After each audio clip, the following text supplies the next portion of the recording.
meneja wa kwanza katika taifa hili ni mie. Msije mkaja kung'ang'ania jeneza langu mlipeleke leaders eti kisa mje kunichangia, lakini sasa hivi mnaona nilichokifanya hakionekani. Sijawahi hata mtu mmoja, mtu wa media aseme Fera tumetengeneza tuzo tumekupa, lakini mimi na kumbukumbu zangu nimewatengeneza wasanii 105. Hii ni moja kati ya video ambayo inachukua nafasi kubwa kwenye mitandao ya kijamii sasa hivi, ikimwonyesha legend wa muziki Mkubwa Fella akizungumza kwa uchungu sana. Nadhani ni miongoni mwa video ambayo nilivyokutana nayo hali yangu haikuwa ya kawaida, kutokana na namna ambavyo tunajua kazi ambayo ameifanya Mkubwa Fella kwenye industry ya muziki wa Bongo Flava.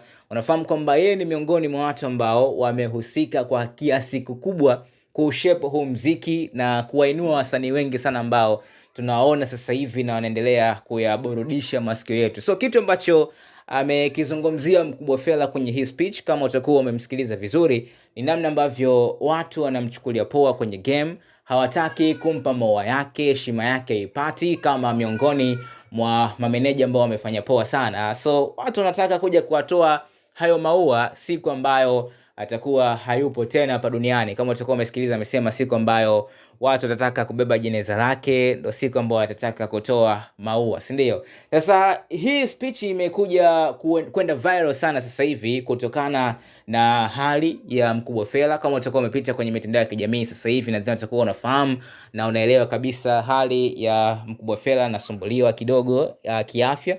Mke wake pia amezungumza mara kadhaa hali yake, lakini kitu ambacho kimeibua gumzo kubwa au kiliibua gumzo kubwa ni namna ambavyo watu wa karibu wa Mkubwa Fella wamekuwa wakiparticipate kwenye ugonjwa wake wa sasa hivi. Mke wake amekuwa akizungumza, watu wengi ambao aliwashika mkono huko nyuma hawaji tena kumpa hata pole. Unajua sio mchango wa pesa tu unahusika kwenye swala la ugonjwa. Kuna vitu vingi sana ambavyo vinaweza kuvifanya na vikamfanya mgonjwa ajisikie vizuri kabisa. So ni kitu ambacho kilitrendi sana. Niliona stories zilikuwa nyingi kuhusiana na watu ambavyo wanamjali Mkubwa Fella. Kwa hiyo hii speech imeenda viral sana kutokana na hali ya afya ambayo inaendelea kwa Mkubwa, miongoni mwa meneja ambao wamewahi kufanya poa sana. Na kama utakuwa unajiuliza ni wasanii gani ambao wamewahi kupita kwake, wasanii ni wengi sana, lakini wachache ambao tunawafahamu nadhani utakuwa unaelewa. ya Moto Band imezaliwa kwake, ameipambania kwa nguvu kubwa sana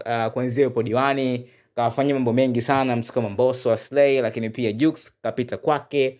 Diamond kaanza naye akiwa na Babu Tale. So unaweza kuona amefanya kazi kubwa sana kwenye game ya muziki na ni miongoni mwa mameneja ambao wanatakiwa kupewa heshima yao na maua yao siku zote. So una comment gani kuhusiana na hii speech ya Mkubwa Fella ambayo imetrend kinoma noma kwenye mitandao ya kijamii wiki za hivi karibuni? Na nikuachia hapo, endelee kuisikiliza na kuitazama tena, uniambie ni kitu gani ambacho unaondoka nacho hapa kuhusiana na hiyo speech ya Mkubwa Fella. Meneja wa kwanza katika taifa hili ni mie. Msije mkaja kung'ang'ania jeneza langu mlipeleke leaders eti kisa mje kunichangia, lakini sasa hivi mnaona nilichokifanya hakionekani. Sijawahi hata mtu mmoja, mtu wa media aseme Fera tumetengeneza tuzo tumekupa, lakini mimi na kumbukumbu zangu nimewatengeneza wasanii 105 wanaofanya vizuri 32, na nitakupeni maajabu, mtu anayefanya mwingine vizuri ni Jux. Ni nguvu yangu.